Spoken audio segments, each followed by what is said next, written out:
Hi all, welcome to super notes. എല്ലാവർക്കും super നോട്ട്സിന്റെ ഒരു യൂട്യൂബ് സെക്ഷനിലേക്ക് സ്വാഗതം. നമ്മൾ ഇന്ന് പഠിക്കാൻ പോകുന്നത് കറണ്ട് അഫയേഴ്സിന്റെ ഭാഗത്ത് നിന്ന്, പ്രത്യേകിച്ച് PSC എക്സാമുകളിൽ ഒരുപാട് ക്വസ്റ്റ്യൻസ് വരാൻ സാധ്യതയുള്ള ഒരു ഹോട്ട് ടോപ്പിക്കാണ് നമ്മൾ ഇന്ന് പഠിക്കാൻ പോകുന്നത്. കേരള നിയമനങ്ങൾ എന്ന് പറയുന്നതാണ്. കേരളത്തിലെ പ്രധാനപ്പെട്ട അപ്പോയിന്റ്മെന്റ്സിനെ പറ്റിയാണ്, കുറച്ചധികം അപ്പോയിന്റ്മെന്റ്സുകളെ പറ്റിയാണ് നമ്മൾ ഇന്നത്തെ ക്ലാസ്സിൽ ഡിസ്കസ് ചെയ്യുന്നത്.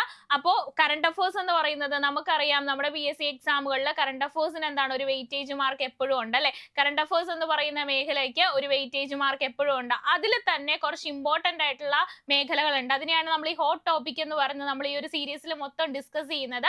അപ്പൊ ഇന്ന് നമ്മൾ അതിലെ ഒരു ഹോട്ട് ടോപ്പിക് ആയിട്ടുള്ള കേരള നിയമനങ്ങളാണ്. വളരെ ഇമ്പോർട്ടന്റ് ആയിട്ടുള്ള മേഖലയാണ്. അപ്പൊ നമുക്ക് ക്ലാസ്സിലേക്ക് പോകാം അല്ലെ. നമ്മൾ ചെറിയ കോഡും കണക്ഷനൊക്കെ വെച്ച് കണക്ട് ചെയ്ത് പഠിക്കും.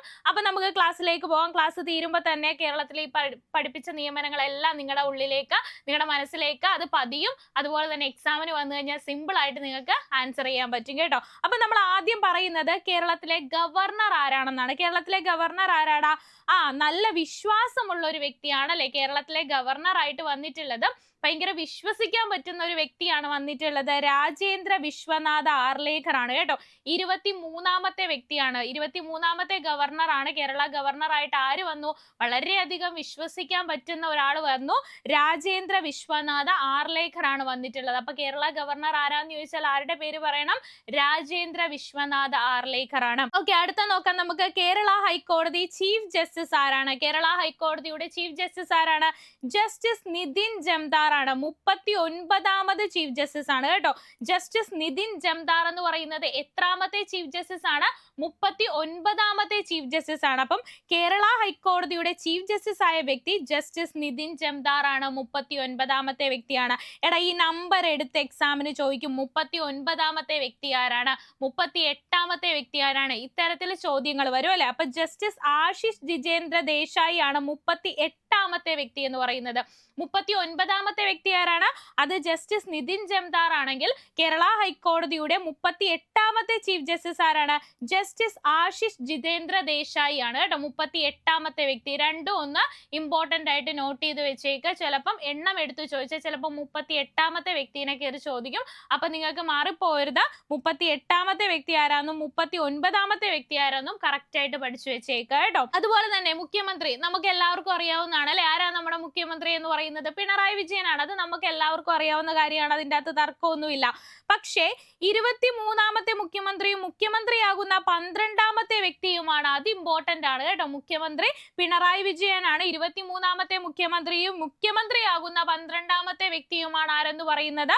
നമ്മുടെ പിണറായി വിജയൻ എന്ന് പറയുന്നത്. അപ്പൊ പിണറായി വിജയന്റെ കാര്യം ഒന്ന് ഓർത്ത് വെച്ചേക്കാം. മുഖ്യമന്ത്രി നമുക്കറിയാം. പക്ഷെ ആ ഒരു കണക്ക് കാര്യങ്ങൾ 23ാമത്തെ മുഖ്യമന്ത്രിയും മുഖ്യമന്ത്രിയാവുന്ന 12ാമത്തെ വ്യക്തിയുമാണെന്ന് നോട്ട് ചെയ്ത് വെച്ചേക്കാം. ഇനി അഡ്വക്കേറ്റ് ജനറൽ ആരാണ്? അഡ്വക്കേറ്റ് ജനറൽ എന്ന് പറയുന്നത് കെ ഗോപാലകൃഷ്ണ കുറുപ്പാണ് കേട്ടോ. കെ ഗോപാലകൃഷ്ണ കുറുപ്പാണ്. ഞാൻ ഇവിടെ ഒരു മൂവി എടുത്തിട്ടുണ്ട്. ഏതാടാ? കുറുപ്പ് മൂവി ഇല്ലേ, നമ്മുടെ ദുൽഖർ സൽമാന്റെ കുറുപ്പ് മൂവി. അപ്പൊ പോലീസ് വിചാരിച്ചിട്ടോ അഡ്വക്കേറ്റുമാരോ ഒന്നും വിചാരിച്ചിട്ട് നമ്മുടെ പിടികിട്ടാ പുള്ളിയായിട്ടുള്ള നമ്മുടെ കുറുപ്പിനെ പിടിക്കാൻ പറ്റിയിട്ടില്ല. അപ്പൊ ദേ നമ്മുടെ അഡ്വക്കേറ്റ് ജനറൽ ആയിട്ടുള്ള കെ ഗോപാലകൃഷ്ണ കുറുപ്പ് വിചാരിച്ചിട്ട് പോലും നമ്മുടെ പിടികിട്ടാ പുള്ളിയായിട്ടുള്ള ആരെ പിടിക്കാൻ പറ്റിയിട്ടില്ലടാ? കുറുപ്പിനെ പിടിക്കാൻ പറ്റിയിട്ടില്ല എന്ന് ഓർത്ത് വെച്ചാൽ മതി. അപ്പൊ അഡ്വക്കേറ്റ് ജനറൽ ആരാണ്? കെ ഗോപാലകൃഷ്ണ കുറുപ്പാണ് കേട്ടോ. കെ ഗോപാലകൃഷ്ണ കുറുപ്പാണ്. അപ്പൊ സംസ്ഥാനങ്ങളിലെ ഏറ്റവും ഉയർന്ന നിയമ ഉദ്യോഗസ്ഥനെയാണ് നമ്മൾ അഡ്വക്കേറ്റ് ജനറൽ എന്ന് പറയുന്നത്. ഇത് കേന്ദ്രത്തിലെ ആണെങ്കിൽ എന്താണ്? അറ്റോർണി ജനറൽ ആണ് അല്ലെ. കേന്ദ്രത്തിലെ ഏറ്റവും വലിയ നിയമ ഉദ്യോഗസ്ഥനെ നമ്മൾ അറ്റോർണി ജനറൽ എന്നും, സംസ്ഥാനങ്ങളിലാണെങ്കിൽ അത് അഡ്വക്കേറ്റ് ജനറൽ എന്നും നമ്മൾ പറയുന്നു. അപ്പൊ കേരളത്തിലെ അഡ്വക്കേറ്റ് ജനറൽ ആരാണ്? കെ ഗോപാലകൃഷ്ണ കുറുപ്പാണെന്ന് ഓർത്തു വെച്ചേക്കാം. ഇനി ചീഫ് സെക്രട്ടറി ആരാണ്? കേരളത്തിലെ ചീഫ് സെക്രട്ടറി എന്ന് പറയുന്നത് A ജയതിലകാണ്. 50ാമത് ചീഫ് സെക്രട്ടറി ആണ്. കേരളത്തിലെ ചീഫ് സെക്രട്ടറി എന്ന് പറയുന്നത് A ജയതിലകാണ്. ഒരുപാട് ജയത്തിന്റെ തിലകങ്ങൾ ഏറ്റുവാങ്ങിയിട്ടുള്ള, ഒരുപാട് ജയത്തിന്റെ തിലകങ്ങൾ അണിഞ്ഞിട്ടുള്ള വ്യക്തിയാണ് A ജയതിലക് എന്ന് പറയുന്നത്. അപ്പൊ ചീഫ് സെക്രട്ടറി ആണ് അല്ലെ. ചീഫ് സെക്രട്ടറി ആണ് ജയതിലക് എന്ന് പറയുന്നത്. അതുപോലെ തന്നെ സംസ്ഥാന പോലീസ് മേധാവി ആരാണ്? ഷെയ്ഖ് ദർവേസ് സാഹിബ് ആണ്. ഷെയ്ഖ് ദർവേസ് സാഹിബ് ആണ് സംസ്ഥാനത്തെ പോലീസ് മേധാവി എന്ന് പറയുന്നത്. അത് ഇവിടെ ഒരു മൂവിയിൽ ഒരു ക്യാരക്ടറാണ് സർബത്ത് ഷമീർ എന്ന് പറയുന്നത്. ആട് സിനിമ എന്ന് പറയുന്ന മൂവിയിലെ ഒരു ക്യാരക്ടറാണ് അല്ലെ സർബത്ത് ഷമീർ എന്ന് പറയുന്നത്. പുള്ളി എന്താ? ക്രിമിനൽസിനെയൊക്കെ കിട്ടിക്കഴിഞ്ഞു കഴിഞ്ഞാൽ നമ്മുടെ നാരങ്ങ വെച്ചിട്ട് അവർ ഇടിച്ചിട്ട് ആ നാരങ്ങ പിഴിഞ്ഞ് എന്താണ് സർബത്ത് കുടിക്കും അല്ലെ. അപ്പൊ അതുകൊണ്ട് സർബത്ത് ഷമീർ എന്ന പേര് വന്നു. പക്ഷെ ഇവിടെ നമ്മുടെ സംസ്ഥാന പോലീസ് മേധാവിക്ക് ഇഷ്ടം ഷെയ്ഖ് ആണ്. സർബത്തിനേക്കാളും ഇഷ്ടം എന്താണ്? ഷെയ്ഖ് ആണ്. അപ്പൊ ഷെയ്ഖ് ദർവേസ് സാഹിബ് ആണ് നമ്മുടെ സംസ്ഥാന പോലീസ് മേധാവി എന്ന് പറയുന്നത്. സിമ്പിൾ ആയിട്ട് ഓർത്തിരിക്കാലോ, ഷെയ്ഖ് ആണ് ഇഷ്ടം. അപ്പൊ ഷെയ്ഖ് ദർവേസ് സാഹിബ് ആണ് സംസ്ഥാനത്തെ പോലീസ് മേധാവി എന്ന് പറയുന്നത്. സെറ്റ് അല്ലേ? അടുത്തതിലേക്ക് നമുക്ക് പോകാം. വിക്രം സാരാഭായ് സ്പേസ് സെന്റർ മേധാവി ആരാണ്? എസ് ഉണ്ണികൃഷ്ണൻ ആണ് അല്ലെ. VSSCയുടെ ആരാണ്? എസ് ഉണ്ണികൃഷ്ണൻ ആണെന്ന് ഓർത്ത് വെച്ചേക്ക. Vikram Sarabhai Space Centre S Unnikrishnan ആണ്. ഇനി അതുപോലെ തന്നെ സംസ്ഥാന ധനകാര്യ കമ്മീഷൻ ചെയർമാൻ ആരാണ്? KN ഹരിലാൽ ആണ് അല്ലെ. KN ഹരിലാൽ ആണ് സംസ്ഥാന ധനകാര്യ കമ്മീഷൻ ചെയർമാൻ എന്ന് പറയുന്നത്. ഇമ്പോർട്ടന്റ് ആണ്. KN ഹരിലാൽ ആരാണ്? സംസ്ഥാന ധനകാര്യ കമ്മീഷൻ ചെയർമാൻ ആണെന്ന് ഓർത്ത് വെച്ചേക്കാം. അടുത്ത നോക്കാം നമുക്ക് കേരള PSCയുടെ ചെയർമാൻ. കേരള PSC ചെയർമാൻ ആരാണ്? അത് ഡോക്ടർ MR ബൈജു ആണ് അല്ലെ. ഡോക്ടർ MR ബൈജു ആണ് കേരള PSCയുടെ ചെയർമാൻ എന്ന് പറയുന്നത്. വളരെ ഇമ്പോർട്ടന്റ് ആണ്. കേരള PSC ചെയർമാൻ ആരാണ്? ഡോക്ടർ MR ബൈജു ആണ്. ഇനി ആസൂത്രണ ബോർഡ് അധ്യക്ഷൻ നമുക്ക് എല്ലാവർക്കും അറിയാം. ആസൂത്രണ ബോർഡ് അധ്യക്ഷനെ നമുക്ക് എല്ലാവർക്കും അറിയാവുന്ന ആര് തന്നെയായിരിക്കും? നമ്മുടെ മുഖ്യമന്ത്രി തന്നെയായിരിക്കും. പിണറായി വിജയനാണ് ആസൂത്രണ ബോർഡ് അധ്യക്ഷൻ എന്ന് പറയുന്നത്. പക്ഷേ നമുക്ക് ചോദ്യം വരാൻ സാധ്യതയുള്ള എന്തായിരിക്കും? ഉപാധ്യക്ഷൻ ആരാണെന്നായിരിക്കും അല്ലെ. അപ്പൊ ആസൂത്രണ ബോർഡിന്റെ ഉപാധ്യക്ഷൻ ഇമ്പോർട്ടന്റ് ആണ്. ഡോക്ടർ VK രാമചന്ദ്രൻ ആണ്. ഡോക്ടർ VK രാമചന്ദ്രൻ ആണ് ആസൂത്രണ ബോർഡിന്റെ ഉപാധ്യക്ഷൻ എന്ന് പറയുന്നത്. അധ്യക്ഷനെ നമുക്കറിയാം. അധ്യക്ഷൻ എപ്പോഴും ആരായിരിക്കും? നമ്മുടെ മുഖ്യമന്ത്രി ആയിരിക്കും. നമ്മുടെ പിണറായി വിജയനാണ് നമ്മുടെ ആസൂത്രണ ബോർഡിന്റെ അധ്യക്ഷൻ എന്ന് പറയുന്നത്. ഉപാധ്യക്ഷന്മാരെ ചോദിക്കും. ഉപാധ്യക്ഷൻ ആരാണ്? ഉപാധ്യക്ഷൻ എന്ന് പറയുന്നത് ഡോക്ടർ VK രാമചന്ദ്രൻ ആണെന്ന് ഓർത്ത് വെച്ചേക്ക. ഉപാധ്യക്ഷൻ. അടുത്തതിലേക്ക് നമുക്ക് പോകാം. ഓംബുഡ്സ്മാൻ. കേരള സംസ്ഥാന ഓംബുഡ്സ്മാൻ ആരാണ്? ഓംബുഡ്സ്മാൻ എന്ന് പറയുന്നത് തദ്ദേശ സ്വയംഭരണ സ്ഥാപനം ഓംബുഡ്സ്മാൻ PD രാജൻ ആണ് കേട്ടോ. PD രാജൻ ആണ്. അപ്പൊ ഓംബുഡ്സ്മാൻ എന്താണ്? ക്രമക്കേടുകൾ കാണിക്കുന്നവരെയൊക്കെ പിടികൂടുമെന്ന് ഓർത്താൽ മതി. അപ്പൊ ഓംബുഡ്സ്മാൻ തദ്ദേശ സ്വയംഭരണ സ്ഥാപനങ്ങൾ ഓംബുഡ്സ്മാൻ ക്രമക്കേട് കാണിക്കുന്നവരെയൊക്കെ പിടിക്കാൻ വേണ്ടി വന്നത് ആരാണ്? ക്രമക്കേട് കാണിക്കുന്നവരെയൊക്കെ പിടിക്കാൻ വേണ്ടി വന്നത് PD രാജൻ ആണ്. ഓംബുഡ്സ്മാൻ തദ്ദേശ സ്വയംഭരണ സ്ഥാപനങ്ങൾ PD രാജൻ ആണെന്ന് ഓർത്ത് വയ്ക്കുക.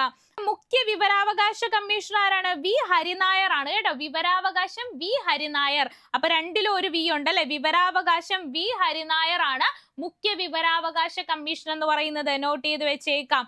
അടുത്ത നോക്കാം നമുക്ക്. മുഖ്യ തിരഞ്ഞെടുപ്പ് കമ്മീഷണർ ആരാണ്? മുഖ്യ തിരഞ്ഞെടുപ്പ് കമ്മീഷണർ എന്ന് പറയുന്നത് നമുക്ക് ഷാജഹാൻ ചക്രവർത്തിനെയൊക്കെ അറിയാം അല്ലെ. പുള്ളിയായിട്ടൊന്ന് കണക്ട് ചെയ്ത് വെച്ചേക്കടാ. ഷാജഹാൻ ആണ് മുഖ്യ തിരഞ്ഞെടുപ്പ് കമ്മീഷണർ ആരാണ്? ഷാജഹാൻ ആണ്. ഷാജഹാൻ ചക്രവർത്തിയായിട്ട് ഒന്ന് കണക്ട് ചെയ്താൽ മതി, നമുക്ക് കിട്ടിക്കോളും. ഷാജഹാൻ ആണ് മുഖ്യ തിരഞ്ഞെടുപ്പ് കമ്മീഷണർ എന്ന് പറയുന്നത്. അടുത്ത നോക്കാം. മനുഷ്യാവകാശ കമ്മീഷൻ അധ്യക്ഷൻ ആരാണ്? മനുഷ്യാവകാശ കമ്മീഷൻ അധ്യക്ഷൻ എന്ന് പറയുന്നത് അലക്സാണ്ടർ തോമസ് ആണ് അല്ലെ. അലക്സാണ്ടർ തോമസ് ആണ്. നമുക്ക് അലക്സാണ്ടർ ചക്രവർത്തിനെയൊക്കെ കണക്ട് ചെയ്ത് വെക്കാം. മനുഷ്യാവകാശങ്ങൾക്ക് ഒരുപാട് പ്രാധാന്യം നൽകിയ ഒരു വ്യക്തിയാണ് അലക്സാണ്ടർ ചക്രവർത്തി എന്ന് പറയുന്നത്. അപ്പൊ പുള്ളിയായിട്ടൊന്ന് കണക്ട് ചെയ്ത് വെക്കാം. അല്ലെങ്കിൽ നമുക്ക് എങ്ങനെ കണക്ട് ചെയ്യാൻ പറ്റും? മനുഷ്യാവകാശം എന്നൊക്കെ പറയുന്നത് അത്രയും ഇമ്പോർട്ടന്റ് ആണ്. അത് കിട്ടിയില്ലെങ്കിൽ, മനുഷ്യാവകാശം ഒക്കെ കിട്ടിയില്ലെങ്കിൽ വേണമെങ്കിൽ എടുത്തിട്ട് അലക്കുമെന്ന് ഓർത്ത് വെക്കാം അല്ലെ. അപ്പൊ അലക്സാണ്ടർ എങ്ങനെയാണെങ്കിലും മനുഷ്യാവകാശ കമ്മീഷൻ അധ്യക്ഷൻ ആരാണ്? അലക്സാണ്ടർ തോമസ് ആണെന്ന് മറന്നു പോരുത്. മനുഷ്യാവകാശ കമ്മീഷൻ അധ്യക്ഷൻ അലക്സാണ്ടർ തോമസ്. അടുത്തത് ചീഫ് ഇലക്ടറൽ ഓഫീസർ ആരാണ്? രക്തൻ യു കേൽക്കർ ആണ് കേട്ടോ. രക്തൻ യു കേൽക്കർ ആണ് ചീഫ് ഇലക്ടറൽ ഓഫീസർ എന്ന് പറയുന്നത്. ഇമ്പോർട്ടന്റ് ആണ്. Chief electoral officer Rathan U Kelkar ആണ്. ഇനി വനിതാ കമ്മീഷൻ ചെയർപേഴ്സൺ ആരാണ്? വനിതാ കമ്മീഷൻ, വനിതകൾക്ക് വേണ്ടി ഒരു ദേവി വന്നു. ഏത് ദേവി? P സതീദേവി വന്നു. വനിതകൾക്ക് വേണ്ടി P സതീദേവി വന്നു. ഒരു ദേവി വന്നു. ഏത് ദേവിയാണ്? സതീദേവിയാണ്. അപ്പൊ വനിതാ കമ്മീഷൻ ചെയർപേഴ്സൺ എന്ന് പറയുന്നത് P സതീദേവിയാണെന്ന് ഓർത്ത് വയ്ക്കുക. വനിതകൾക്ക് വേണ്ടി ആര് വന്നു? P സതീദേവി വന്നിട്ടുണ്ട്. ഇനി അടുത്തത് ബാലാവകാശ കമ്മീഷൻ ചെയർപേഴ്സൺ. ബാലാവകാശ കമ്മീഷൻ ചെയർപേഴ്സൺ ആരാണ്? KV മനോജ് കുമാർ ആണ്. നമ്മുടെ ബാലന്മാരൊക്കെ എന്നാ കുമാരന്മാരാണ് അല്ലെ. കുമാരനായിട്ടൊന്ന് കണക്ട് ചെയ്യാതെ KV മനോജ് കുമാർ ഒരു കുമാരനാണ് എന്തിൽ വന്നിരിക്കുന്നത്? ബാലാവകാശ കമ്മീഷൻ ചെയർപേഴ്സൺ ആയിട്ട് വന്നിരിക്കുന്നത്. അപ്പൊ KV മനോജ് കുമാറിന് കുമാരനായിട്ടൊന്ന് കണക്ട് ചെയ്ത് വെക്കുക. KV മനോജ് കുമാർ ആണ് ബാലാവകാശ കമ്മീഷൻ ചെയർപേഴ്സൺ എന്ന് പറയുന്നത്. അതുപോലെ തന്നെ പിന്നോക്ക വിഭാഗ കമ്മീഷൻ ചെയർപേഴ്സൺ ആരാണ്? പിന്നോക്ക വിഭാഗ കമ്മീഷൻ ചെയർപേഴ്സൺ ജസ്റ്റിസ് ജി ശശിധരനാണ് കേട്ടോ. ജസ്റ്റിസ് ജി ശശിധരനാണ് പിന്നോക്ക വിഭാഗ കമ്മീഷൻ ചെയർപേഴ്സൺ എന്ന് പറയുന്നത്. പിന്നിലായി പോയി കഴിഞ്ഞാൽ നമ്മൾ ശശിയായി പോകും അല്ലേടാ. എന്തെങ്കിലും കാര്യത്തിൽ നമ്മൾ പിന്നിലായി കഴിഞ്ഞാൽ പിന്നെ ശശിയായി പോകും നമ്മൾ. അങ്ങനെ ഒന്ന് ആലോചിച്ചാൽ മതി. പിന്നോക്ക വിഭാഗ കമ്മീഷൻ ചെയർപേഴ്സൺ ആരാണ്? ജസ്റ്റിസ് ജി ശശിധരൻ ആണെന്നൊന്ന് ഓർത്തു വെച്ചേക്കാം. അതുപോലെ തന്നെ ന്യൂനപക്ഷ കമ്മീഷൻ ചെയർപേഴ്സൺ എ റഷീദ് ആണ്. ന്യൂനപക്ഷ കമ്മീഷൻ ചെയർപേഴ്സൺ ആരാണ്? എ റഷീദ് ആണ് ന്യൂനപക്ഷ കമ്മീഷൻ ചെയർപേഴ്സൺ എന്ന് പറയുന്നത്. അതുപോലെ തന്നെ യുവജന കമ്മീഷൻ ചെയർമാൻ ആരാണ്? അത് എം ഷാജർ ആണ് അല്ലെ. യുവജനങ്ങൾക്ക് ഷാർജ കുടിക്കാൻ ഭയങ്കര ഇഷ്ടമാണെന്ന് കണക്ട് ചെയ്ത് വെച്ചാൽ നമുക്ക് പെട്ടെന്ന് കിട്ടും. ആരാണ്? എം ഷാജർ ആണ്. യുവജന കമ്മീഷൻ ചെയർമാൻ ആരാണ്? എം ഷാജർ ആണെന്നുള്ള കാര്യം മറന്നു പോകരുത്. യുവജനങ്ങൾക്ക് എന്ത് കുടിക്കാൻ ഇഷ്ടമാണ്? ഷാർജ കുടിക്കാൻ ഇഷ്ടമാണ് അല്ലെ. ഇനി അടുത്തത് നോക്കിക്കേ, നിയമസഭാ സെക്രട്ടറി ആരാണ്? നിയമസഭാ സെക്രട്ടറി ഡോക്ടർ എൻ കൃഷ്ണകുമാർ ആണ് കേട്ടോ. ഡോക്ടർ എൻ കൃഷ്ണകുമാർ ആണ് നിയമസഭാ സെക്രട്ടറി എന്ന് പറയുന്നത്. ഇമ്പോർട്ടന്റ് ആണ്. നിയമസഭാ സെക്രട്ടറി ആരാണ്? എൻ കൃഷ്ണകുമാർ ആണ്. ഡോക്ടർ എൻ കൃഷ്ണകുമാർ ആണ്. അതുപോലെ തന്നെ ചീഫ് വിപ്പ് ആരാടാ? എൻ ജയരാജ് ആണ് കേട്ടോ. എൻ ജയരാജ് ആണ് ചീഫ് വിപ്പ് എന്ന് പറയുന്നത്. ഇമ്പോർട്ടന്റ് ആണ്. ചീഫ് വിപ്പ് ആരാണ്? എൻ ജയരാജ് ആണ്. എൻ ജയരാജ് ആണ് ചീഫ് വിപ്പ് എന്ന് പറയുന്നത്. ഇനി സംസ്ഥാന മലിനീകരണ നിയന്ത്രണ ബോർഡ് ചെയർമാൻ ആരാണ്? ശ്രീകല എസ് ആണ്. എടാ നമ്മൾ വേസ്റ്റ് ബിന്നിൽ കൊണ്ടിടത്തില്ലേ? അപ്പൊ അതൊരു കലമായിട്ടൊന്ന് സങ്കല്പിച്ച് നോക്കിയാൽ, നമ്മൾ വേസ്റ്റ് എല്ലാം മലിനീകരണ വിമുക്തമാക്കാൻ വേണ്ടിയിട്ട് നമ്മൾ വേസ്റ്റ് ഒക്കെ എവിടെയാ? കലത്തിലാണ് കൊണ്ടിടുന്നതെന്നൊന്ന് ആലോചിച്ചാൽ മതി. ശ്രീകല എസ് ആണ് സംസ്ഥാന മലിനീകരണ നിയന്ത്രണ ബോർഡ് ചെയർമാൻ എന്ന് പറയുന്നത്. ആരാണ്? ശ്രീകല എസ് ആണ് കേട്ടോ. ശ്രീകല എസ് ആണ് മലിനീകരണ നിയന്ത്രണ ബോർഡ് ചെയർമാൻ എന്ന് പറയുന്നത്. ഇനി അടുത്ത നോക്കാം, ശമ്പള കമ്മീഷൻ ചെയർമാൻ ആരാണ്? ശമ്പള കമ്മീഷൻ ചെയർമാൻ നമ്മുടെയൊക്കെ ശമ്പളം വർദ്ധിപ്പിക്കാൻ നമുക്ക് ഭയങ്കര മോഹാണ് അല്ലേടാ. അപ്പൊ മോഹൻദാസ് ആണ്, കെ മോഹൻദാസ് ആണ് നമ്മുടെ ശമ്പള കമ്മീഷൻ ചെയർമാൻ എന്ന് പറയുന്നത്. ഇമ്പോർട്ടന്റ് ആണ്. ശമ്പള കമ്മീഷൻ ചെയർമാൻ ആരാണ്? ഭയങ്കര മോഹാണ്. നമ്മുടെ ശമ്പളം ഒക്കെ ഒന്ന് കൂട്ടിയിരുന്നെങ്കിൽ എന്ന് നമുക്ക് ഭയങ്കര മോഹാണ്. അപ്പം മോഹൻദാസ് ആണ്. കിട്ടിയിരുന്നെങ്കിലും കൂട്ടിയിരുന്നെങ്കിലൊക്കെ ഭയങ്കര മോഹാണ് അല്ലെ ശമ്പളവുമായിട്ട് ബന്ധപ്പെട്ട്. അപ്പൊ കെ മോഹൻദാസ് ആണെന്ന് അങ്ങനെ കണക്ട് ചെയ്തുകൂടെ? നമുക്ക് കണക്ട് ചെയ്ത് വെക്കുക. ശമ്പള കമ്മീഷൻ ചെയർമാൻ കെ മോഹൻദാസ് ആണ്. അടുത്തത് സംസ്ഥാന ഉപഭോക്തൃ തർക്ക പരിഹാര കമ്മീഷൻ ചെയർമാൻ. സംസ്ഥാന ഉപഭോക്തൃ തർക്ക പരിഹാര കമ്മീഷൻ ചെയർമാൻ ആരാണ്? അത് നമ്മുടെ ജസ്റ്റിസ് ബി സുധീന്ദ്രകുമാർ ആണ് കേട്ടോ. ജസ്റ്റിസ് ബി സുധീന്ദ്രകുമാർ ആണ് സംസ്ഥാന ഉപഭോക്തൃ തർക്ക പരിഹാര കമ്മീഷൻ ചെയർമാൻ എന്ന് പറയുന്നത്. ജസ്റ്റിസ് ബി സുധീന്ദ്രകുമാർ ആണ്. ഇമ്പോർട്ടന്റ് ആണ്. അടുത്തത് sports council president U Sharaf Ali ആണ് കേട്ടോ. യു ഷറഫ് അലി ആണ് നമ്മുടെ സ്പോർട്സ് കൗൺസിൽ പ്രസിഡന്റ് എന്ന് പറയുന്നത്. ഇമ്പോർട്ടന്റ് ആണ്. യു ഷറഫ് അലി ആണ്. അടുത്ത നോക്കാം, ലളിതകല അക്കാദമി ചെയർമാൻ ആരാണ്? മുരളി ചീരോത്ത് ആണ് കേട്ടോ. മുരളി ചീരോത്ത് ആണ് നമ്മുടെ ലളിതകല അക്കാദമി ചെയർമാൻ ആയിട്ടുള്ളത്. ആരാണ്? മുരളി ചീരോത്ത് ആണെന്ന് ഓർത്തു വെക്കുക.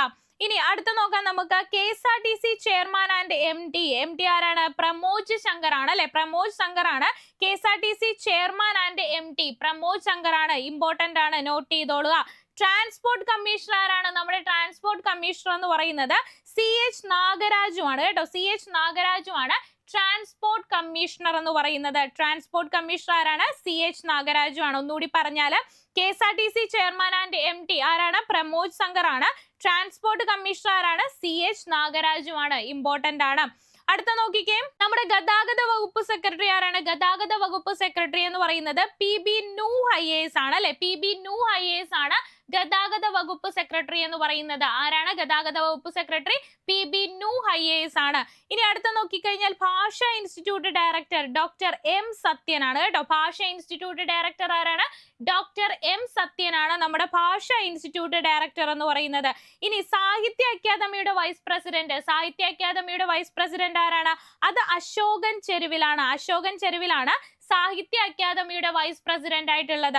അപ്പൊ ഭാഷാ ഇൻസ്റ്റിറ്റ്യൂട്ടിന്റെ ഡയറക്ടർ ആരാണ്? ഡോക്ടർ M സത്യൻ ആണെങ്കിൽ സാഹിത്യ അക്കാദമിയുടെ വൈസ് പ്രസിഡന്റ് അശോകൻ ചെരുവിലാണെന്ന് ഓർത്തു വെച്ചേക്കാം. ഇനി സംഗീത നാടക അക്കാദമി ചെയർപേഴ്സൺ ആരാണ്? അത് മട്ടന്നൂർ ശങ്കരന്മാരാണ് അല്ലെ. ഈ സംഗീതവും നാടകവും ഒക്കെ എന്താണ് നാടകത്തിലൊക്കെ ഉപയോഗിക്കുന്ന ഒന്നാണ് ചെണ്ട എന്ന് പറയുന്നത് അല്ലെ. ചെണ്ട സംഗീതത്തിൽ ഉപയോഗിക്കുന്ന നമ്മുടെ നാടകത്തിലൊക്കെ ഉപയോഗിക്കുന്ന ഒരു വാദ്യമാണ്.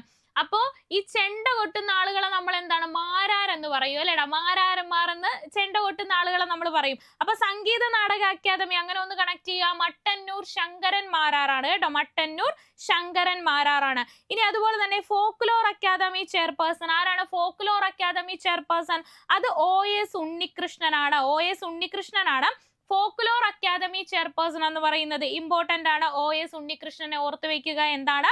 ഫോക്ലോർ അക്കാദമി ചെയർപേഴ്സൺ ആണെന്ന് ഓർത്തു വെച്ചേക്കാം. ഇനി അടുത്തത് കൊച്ചി മെട്രോ ചെയർമാൻ. കൊച്ചി മെട്രോയുടെ ചെയർമാൻ ആരാണ്? ശ്രീനിവാസ കടികിതലയാണ് കേട്ടോ, ശ്രീനിവാസ കടികിതലയാണ് കൊച്ചി മെട്രോ ചെയർമാൻ എന്ന് പറയുന്നത്. അതുപോലെ Kochi metro water metro MD ആരാണ്? Kochi metro and water metro MD എന്ന് പറയുന്നത് ലോക്നാഥ് ബെഹ്റയാണ്. അപ്പൊ കൊച്ചി മെട്രോയുടെ ചെയർമാൻ എന്ന് പറയുന്നത് ശ്രീനിവാസ കടികിതലയാണെങ്കിൽ Kochi metro water metro MD ആരാണ്? ലോക്നാഥ് ബെഹ്റയാണെന്ന് ഓർത്ത് വെച്ചേക്കാം. തീർന്നിട്ടില്ല. കൊച്ചി വാട്ടർ മെട്രോ ചെയർമാൻ ആരാണ്? കൊച്ചി വാട്ടർ മെട്രോ ചെയർമാൻ എന്ന് പറയുന്നത് ശാരദാ മുരളീധരനാണ് കേട്ടോ. കൊച്ചി വാട്ടർ മെട്രോ ചെയർമാൻ ആരാണ്? ശാരദാ മുരളീധരനാണ്. ഇനി അതുപോലെ തന്നെ KTDC ചെയർമാൻ. KTDC ചെയർമാൻ എന്ന് പറയുന്നത് PK ശശിയാണ് കേട്ടോ. KTDC ചെയർമാൻ ആരാണ്? PK ശശിയാണ്. ഇനി KTDCയുടെ MD ആരാണ്? അത് ശിഖ സുരേന്ദ്രനുമാണ്. അപ്പൊ KTDCയുടെ ചെയർമാൻ എന്ന് പറയുന്നത് PK ശശിയാണ്. KTDCയുടെ MD ആരാണ്? അത് ശിഖ സുരേന്ദ്രനുമാണ് കേട്ടോ, ശിഖ സുരേന്ദ്രനുമാണെന്ന് ഓർത്തു വെച്ചേക്കാം. ഇനി KSEB ചെയർമാൻ ആരാണ്? KSEB ചെയർമാൻ എന്ന് പറയുന്നത് ശ്രീ മിർ മുഹമ്മദ് അലി IAS ആണ്. ശ്രീ മിർ മുഹമ്മദ് അലി IAS ആണ് KSEBയുടെ ചെയർമാൻ എന്ന് പറയുന്നത്.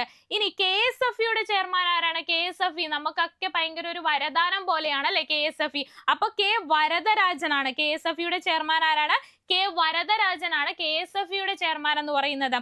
KSEBയുടെ ചെയർമാൻ അങ്ങോട്ടും ഇങ്ങോട്ടും മാറിപ്പോകരുത് കേട്ടോ. KSEBയുടെ ചെയർമാൻ എന്ന് പറയുന്നത് ശ്രീ മിർ മുഹമ്മദ് അലി IAS ആണെങ്കിൽ KSFEയുടെ ചെയർമാൻ എന്ന് പറയുന്നത് K വരദരാജനാണെന്ന് ഓർത്തു വെച്ചേക്കാം. ഇനി എക്സൈസ് മേധാവി ആരാണ്? നമ്മുടെ എക്സൈസ് മേധാവി എന്ന് പറയുന്നത് MR അജിത് കുമാർ ആണ്.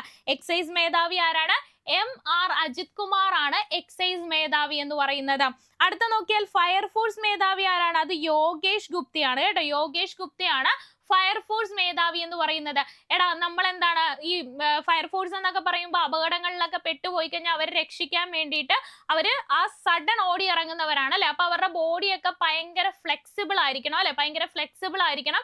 ഏതു ദുരന്ത ഘട്ടത്തിലും ഭയങ്കര ഫ്ലെക്സിബിൾ ആയിട്ടുള്ള ബോഡി ആയിരിക്കണം. അതുകൊണ്ട് അവർ യോഗ ചെയ്തു കഴിഞ്ഞാൽ നമ്മുടെ ബോഡിയൊക്കെ ഭയങ്കര ഫ്ലെക്സിബിൾ ആയിട്ട് വരത്തില്ലേ. അപ്പൊ ദിവസവും യോഗ ചെയ്യുന്ന യോഗേഷ് ഗുപ്തയാണ് എന്താണ് ഫയർഫോഴ്സിന്റെ മേധാവിയായിട്ട് വന്നിട്ടുള്ളത്. അപ്പൊ ദിവസവും പുള്ളി യോഗ ചെയ്യും. അപ്പൊ ദിവസവും യോഗ ചെയ്യുന്ന യോഗേഷ് ഗുപ്തയാണ് എന്തായിട്ട് വന്നിട്ടുള്ളത്?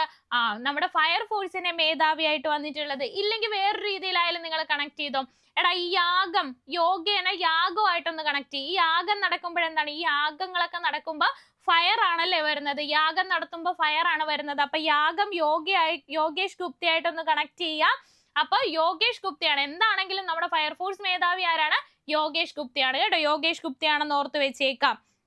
ഇനി ഇന്റലിജൻസ് മേധാവി. ഇന്റലിജൻസ് മേധാവി ആരാണ്? അത് P വിജയനാണ് കേട്ടോ. ഇന്റലിജൻസ് മേധാവി എന്ന് പറയുന്നത് P വിജയനാണ്.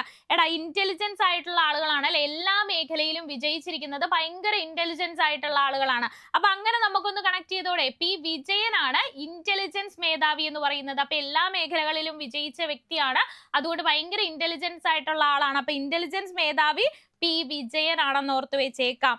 അതുപോലെ തന്നെ ക്രൈം ബ്രാഞ്ച് മേധാവി. ക്രൈം ബ്രാഞ്ച് മേധാവി ആരാണ്?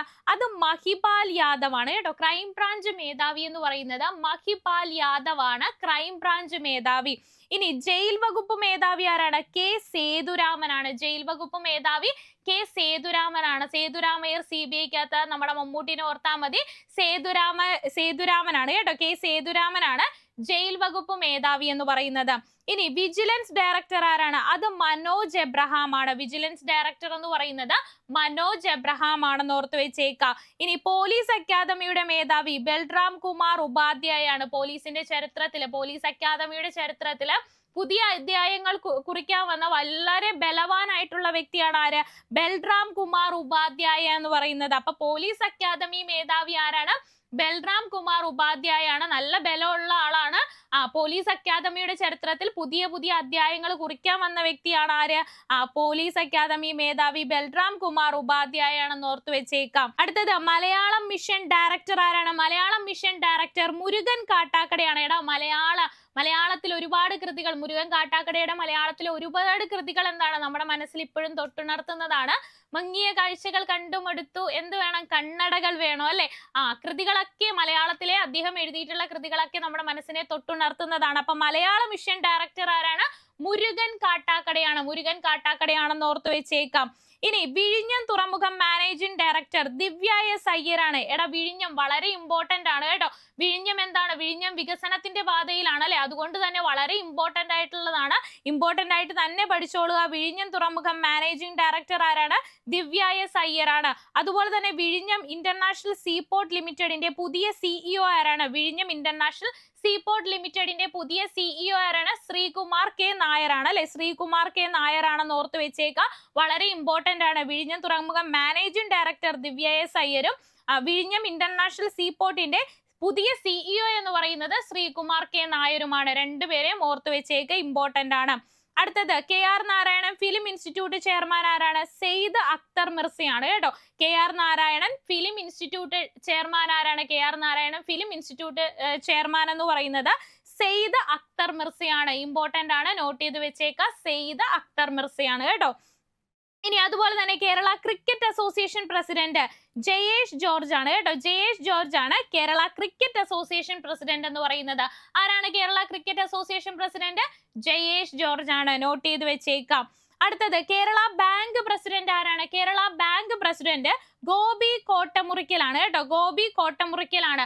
നമ്മുടെ നാടയൊക്കെ മുറിച്ച് കയറിയെന്ന് ഓർത്താൽ മതി. നമ്മുടെ കേരള ബാങ്കിന്റെ ഉദ്ഘാടനത്തില് പുള്ളി എന്താണ് നാടയൊക്കെ മുറിച്ചിട്ട് ഉള്ളിലോട്ട് കയറിയെന്ന് ഓർത്താൽ മതി. അപ്പം കേരള ബാങ്കിന്റെ പ്രസിഡന്റ് ആരാണ്? നാട മുറിച്ച് കയറിയിട്ടുള്ള പ്രസിഡന്റ് നാട മുറിച്ച് കയറിയതാണ് ഗോപി കോട്ടമുറിക്കലാണ്. ആ മുറിക്കൽ ഓർത്താൽ മതി, നാട മുറിക്കുന്ന ഓർത്താൽ മതി കേട്ടോ. അപ്പൊ കേരള ബാങ്ക് പ്രസിഡന്റ് ഗോപി കോട്ടമുറിക്കലാണ്. അതുപോലെ തന്നെ കേരള ബാങ്ക് വൈസ് പ്രസിഡന്റ് ആരാണ്? എം കെ കണ്ണനാണ് അല്ലെ? കേരള ബാങ്കിന്റെ വൈസ് പ്രസിഡന്റ് എന്ന് പറയുന്നത് എം കെ കണ്ണനാണ്. ഇനി കേരള ബാങ്കിന്റെ സിഇഒ എന്ന് പറയുന്നത് ജോർട്ടി എം ചാക്കോയാണ്. കേരള ബാങ്കിന്റെ സിഇഒ എന്ന് പറയുന്നത് ആരാണ്? ജോർട്ടി എം ചാക്കോയാണ്. അപ്പൊ ഓർത്തു വെച്ചേക്ക, ഒന്നുകൂടി പറയാം. കേരള ബാങ്കിന്റെ പ്രസിഡന്റ് ആരാണ്? കേരള ബാങ്കിന്റെ പ്രസിഡന്റ് എന്ന് പറയുന്നത് ഗോപി കോട്ടമുറിക്കലാണ്. ഇനി കേരള ബാങ്ക് വൈസ് പ്രസിഡന്റ് ആരാണ്? അത് എം കെ കണ്ണനാണ്. ഇനി കേരള ബാങ്ക് സിഇഒ ആരാണ്? അത് ജോർട്ടി എം ചാക്കോയാണ് കേട്ടോ. ജോർട്ടി എം ചാക്കോയാണ്.